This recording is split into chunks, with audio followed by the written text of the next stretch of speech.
Ambassador Trigunayat, I'm going to quickly come to you, but on the China aspect, I want to quickly bring in Einar.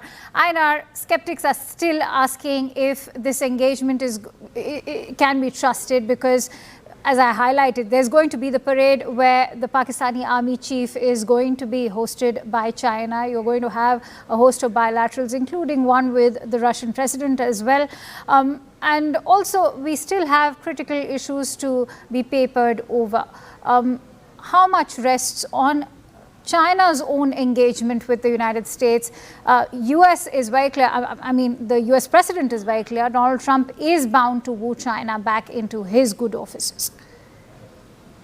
Well, I doubt that Donald Trump is going to woo anybody in China to anything. They see his game. They've been studying him for 8 years.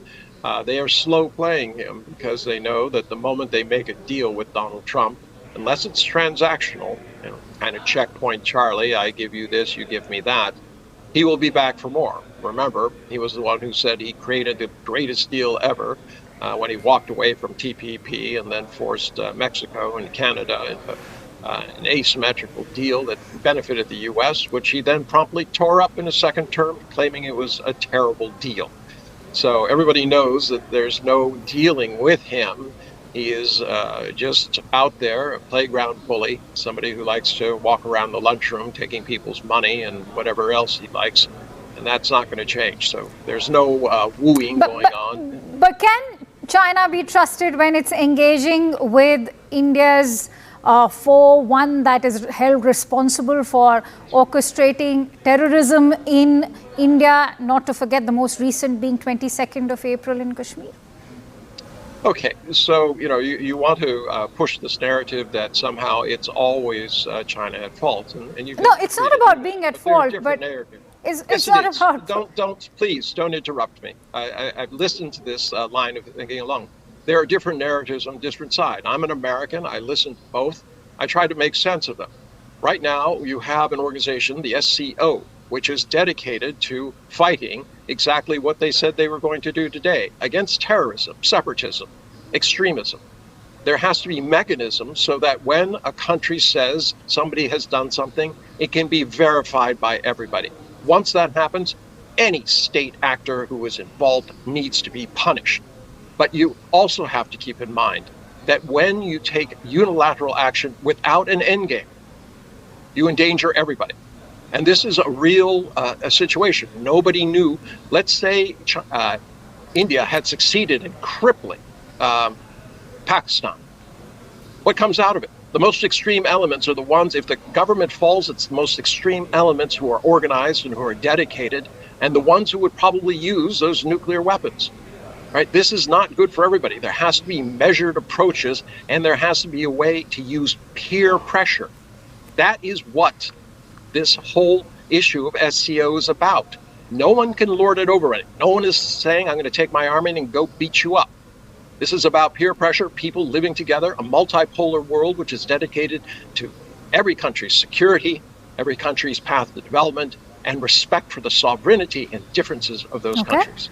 Okay, Ambassador Trigunayat, would you want to weigh in on that? Because multipolarity is acceptable as long as it's limited to purchase and selling of weaponry, and that is something China has continued to do to Pakistan, and perhaps that's not even the bone of contention. The bone of contention arrives when there is crucial live intel sharing. Well, even I wouldn't bother about that live intel sharing, because when the countries have a strategic partnership, relationship, and let us not forget, in my view, Pakistan is the state of China, as simple as that. So they have to protect it at any cost. So we should not fool ourselves that simply just because we have had a meeting now, things are going to be hunky-dory. No, there are realistic expectations from both sides. Both sides have understood that we have to find, in the same way as it was before, some kind of a competition, but more cooperation without any conflict. So that's how it's going to go forward. And that's how the mature countries do. Since 1962 until 2020, we didn't have that. Nobody can even till today say why 2020 happened, Galwan happened. It's very difficult to understand. because China has not gained anything out of that kind of a misenterprise. Now, as far as our friend Einar saying, it is typically coming out from the United States.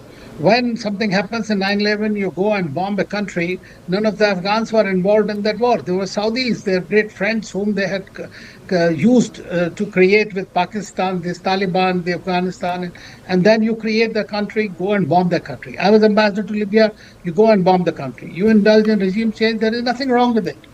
That's what has created terrorism in these countries.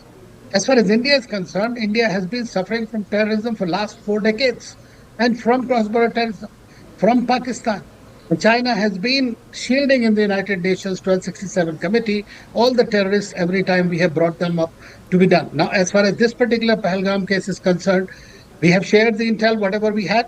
At the same time, you see the United States itself has lined that country, made it as an entity, terror entity, foreign trade terrorist organization in the TRF, which was accused of, or which has been found to be complicit in the Pahalgam attacks. So after that, the Pakistanis say there is nothing in that. So what I'm saying is that these kind of hypocrisy and double standards, as far as terrorism is concerned, is very much there. I'm happy that it has been included in the SCO statement and declaration. So that's exactly what I'm trying to find out.